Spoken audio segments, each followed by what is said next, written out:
থাকতে হবে। মুখে যা ইচ্ছা তা বলার নাম বাক স্বাধীনতা নয়।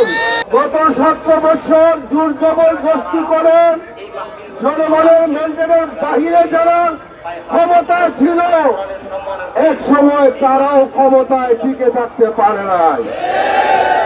তোমরা আবুল সরকার আমার আল্লাহর বিরুদ্ধে জঘন্য বক্তব্য রেখেছে, সেই বক্তব্যের সমর্থনে তোমরা বাক স্বাধীনতার নামে তাদের পক্ষ অবলম্বন করেছে, অথচ তুমি নিজেকে মুসলমান দাবি করো।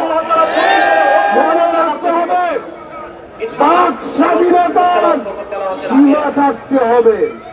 মুখে যা ইচ্ছা তা বলার নাম বাক স্বাধীনতা নয়।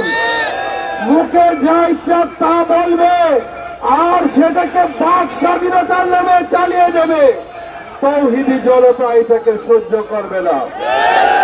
হেফাজতে ইসলাম আজকে বাইতুল মোকাররমে নয়, শুধু আপনারা জানেন আগামীকাল মানিকগঞ্জে বিরাট সমাবেশ হবে। সেখানে চক্কর করা হচ্ছে, আমরা যদি এই সমস্ত আবুল সরকাররা শান্ত না হয়, তাদের যদি বিচার না করা হয়, তবে বৃহৎ আন্দোলন গড়ে তোলার জন্য হেফাজতে ইসলাম বাধ্য হবে।